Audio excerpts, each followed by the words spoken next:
Hello বন্ধুরা, তোমরা সবাই কেমন আছো? আশা করছি সবাই ভালো আছো। তো আজকে দেখো আম ভিডিওটা ছাড়তে একটু লেট হয়ে গেছে, কারণ বাড়ি ছিলাম না, এক জায়গায় গেছি। কোথায় গেছি, কি করতে গেছি তোমাদের পরের ভিডিওতে বুঝতে পারবে কোথায় গেছিলাম। তো আজকে দেখো প্রত্যেকদিন সকালবেলা ভিডিওটা দিই। আজকে বিকালে কি করি সেটা তোমাদের সামনে তুলে ধরছি। তো মেয়েকে খাইয়ে সন্ধ্যাবেলা দুপুরবেলা ঘুমাই, এজন্য বিছনা থাকে, সেই বিছনাটা গুছিয়ে জামাকাপড়গুলো তুলেছি, সেগুলো গুছিয়ে নিচ্ছি। এরপরে মেয়েকে খাওয়ানো হয়নি, দুধটা ঠান্ডা করতে দিয়েছি। আর জামাকাপড়গুলো সব ভাঁজ করে নিচ্ছি। গুছিয়ে টুছিয়ে না রাখলে পরে ঘরটা জামাকাপড়ে ভরে যায়, তারপর আর দেখতে ভালো লাগে না, আর মনটাও ভালো লাগে না যতক্ষণ না গুছিয়ে রাখি। আর মেয়ে দেখো ফোন পেয়ে, আমি দুধ গরম করতে গেছি, ও ফোন পেয়ে একা একাই চালিয়ে দেখা শুরু করে দিয়েছে।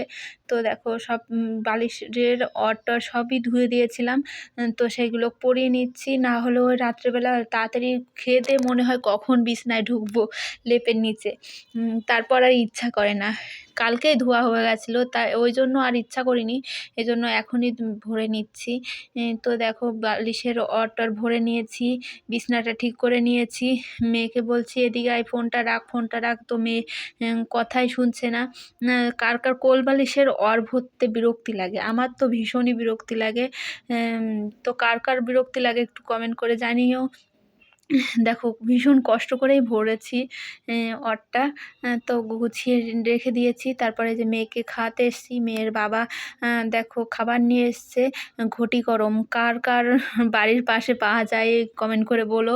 আমাদের এখানে পাওয়া যায়, আবার আমার বাবার বাড়ির ওইদিকে পাওয়া যায় না। তো দেখো মেয়েকে ঘুটে বুটগুলো সেগুলো আমার হাতে দিচ্ছে। কে কি বলো আমি জানি না, আমরা তো বুটই বলি।